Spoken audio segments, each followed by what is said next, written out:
90കളിലെ ഈ ലെജൻഡറി പ്രകടനങ്ങൾ കണ്ടിട്ടില്ലെങ്കിൽ നിങ്ങളൊരു യഥാർത്ഥ സിനിമാ പ്രേമിയല്ല. സിനിമാക്സ് മലയാളത്തിലേക്ക് സ്വാഗതം. ഇന്ത്യൻ സിനിമയിലെ ഏറ്റവും വലിയ പോരാട്ടങ്ങൾ നടന്നത് 90കളിലാണ്.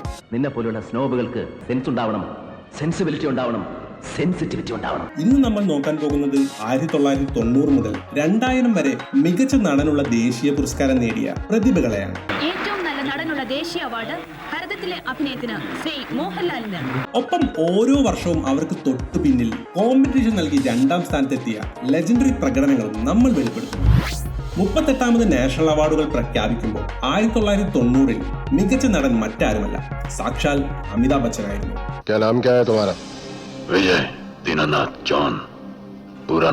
എന്നാൽ ഈ വർഷം ബച്ചന് ഏറ്റവും വലിയ വെല്ലുവിളി കൊടുത്തത് സ്പെഷ്യൽ ജൂറി അവാർഡിലൂടെ 2ാം സ്ഥാനത്തെത്തിയ ഗായൽ എന്ന ചിത്രത്തിലെ സണ്ണി ഡിയോളായിരുന്നു.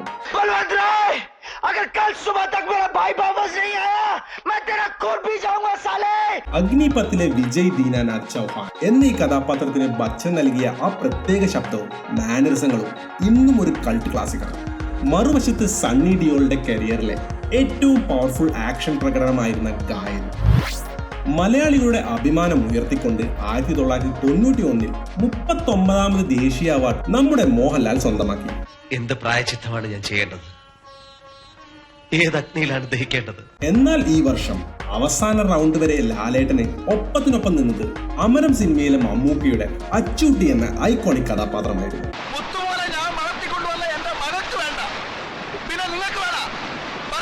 സംഗീതജ്ഞനായ കല്ലൂർ ഗോപിനാഥന്റെ ആത്മസംഘർഷങ്ങൾ ലാലേട്ടൻ അത്രമേൽ തീവ്രമായി അവതരിപ്പിച്ചു. എന്നാൽ അമരത്തിലെ അച്ചൂട്ടിയായി മമ്മൂക്ക നടത്തിയ ആ പ്രകടനം ജൂറിയെ അവസാന നിമിഷം വരെ കുഴപ്പിച്ചു. 1992-ലെ 40ാമത് നാഷണൽ അവാർഡ് വേദിയിൽ ബംഗാളിന്റെ ഇതിഹാസം മിഥുൻ ചക്രവർത്തി ആയിരുന്നു മികച്ച നടൻ. അതേസമയം ഈ വർഷത്തെ റണ്ണറപ്പ് പോയത് തമിഴകത്തേക്കാണ്. തേവർ മകൻ എന്ന ചിത്രത്തിലെ വിസ്മയിപ്പിക്കുന്ന പ്രകടനത്തിന് ഉലകനായകൻ കമൽ ഹാസനായിരുന്നു തൊട്ടുപിന്നിൽ.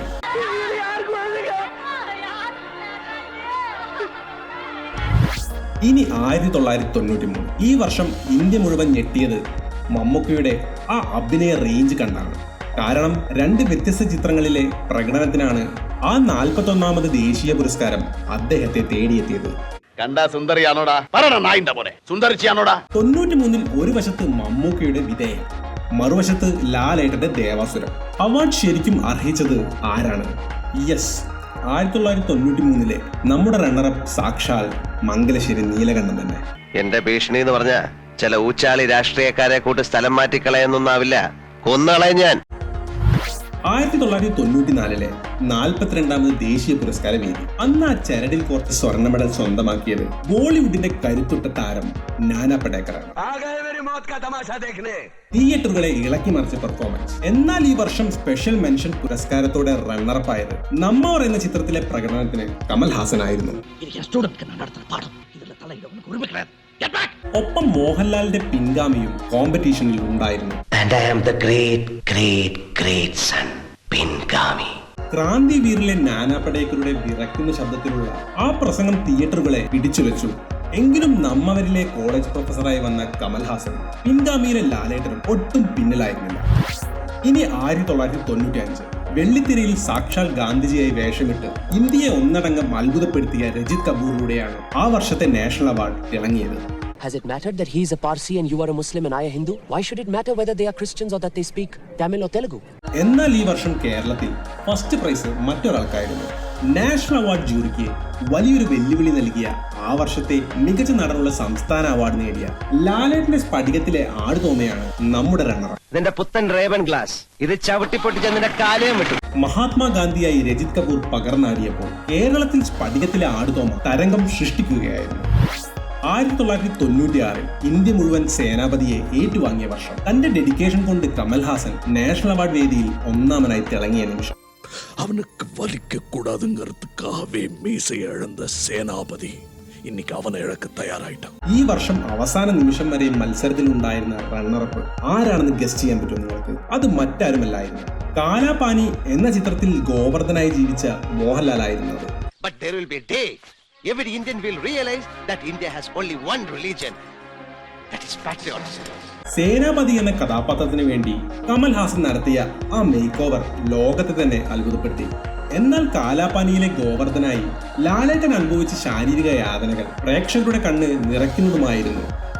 45ാമത് ദേശീയ പുരസ്കാര വേദി സാക്ഷ്യം വഹിച്ചത് ഒരു അപൂർവ നിമിഷത്തിനാണ്.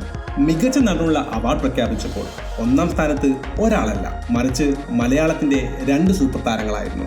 എന്താണ് ഞാൻ ചെയ്ത തെറ്റ്? എന്റെ ജീവനേക്കാളേറെ ഞാനോളെ സ്നേഹിച്ചതാ. അവർ പുരസ്കാരങ്ങൾ പങ്കിട്ടപ്പോൾ സ്പെഷ്യൽ മെൻഷനിലൂടെ 2ാം സ്ഥാനത്ത് എത്തിയത് അന്നമയ്യ എന്ന തെലുഗു ചിത്രത്തിൽ വിസ്മയിപ്പിച്ച നാഗാർജുനയായിരുന്നു. నా స్వామి దర్శనం అవుతుందని మీరైనా ఆశీర్వదించండమ్మా. ഇരുവരിലെ ആനന്ദനായും കളിയാട്ടത്തിലെ കണ്ണനായും സുരേഷ് ഗോപിയും ലാലേട്ടനും മത്സരിച്ചാടി.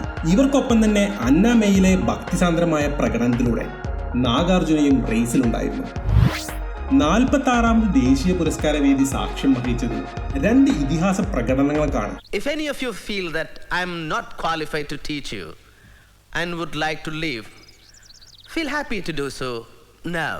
അംബേദ്കറായി മാറിയ മമ്മൂക്കയും അജയ് ദേവ്ഗണും ചേർന്ന് ആ വർഷത്തെ മികച്ച നടനുള്ള പുരസ്കാരം പങ്കിട്ടെടുത്തു. അംബേദ്കറുടെ രൂപത്തിലേക്കും ശബ്ദത്തിലേക്കും മമ്മൂക്ക മാറിയപ്പോൾ ഇന്ത്യ മറ്റൊരു ഇതിഹാസത്തെ കണ്ടു. സക്നിലെ സങ്കീർണമായ ഇമോഷൻസ് അജയ് ദേവ്ഗണും ഗംഭീരമായി സ്ക്രീനിൽ എത്തിച്ചു.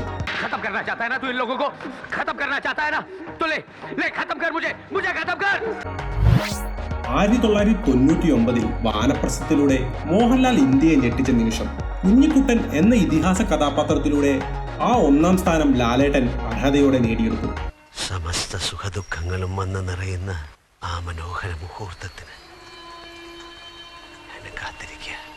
എന്നാൽ ഈ വർഷം അവാർഡ് കമ്മിറ്റിക്ക് വലിയൊരു തലവേദന ഉണ്ടാക്കിയത് വാസ്തവ് എന്ന സിനിമയിലെ രഘുബായ് എന്ന അധോലോക നായകനായി സ്ക്രീനിൽ തീപ്പൊരി പാറിച്ച സഞ്ജയ് ദത്തായിരുന്നു.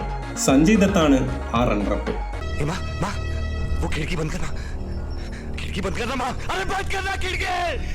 കഥകളി കലാകാരന്റെ ആത്മസംഘർഷം ലാലേട്ടൻ വാനപ്രസ്ഥത്തിൽ അനശ്വരമാക്കി. എന്നാൽ വാസ്തവിലെ രഘുബായ് എന്ന അധോലോക നായകനായി സഞ്ജയ് ദത്ത് നടത്തിയ പ്രകടനം അദ്ദേഹത്തിന്റെ കരിയറിൽ തന്നെ ഏറ്റവും മികച്ച ഒന്നായിരുന്നു. ഇനി 2000 ഈ ദശകത്തിലെ അവസാനത്തെ നാഷണൽ അവാർഡ് വിജയ് കുക്കാർ എന്ന സിനിമയിലെ തകർപ്പൻ പ്രകടനത്തിലൂടെ അനിൽ കപൂർ 1ാം സ്ഥാനം സ്വന്തമാക്കി.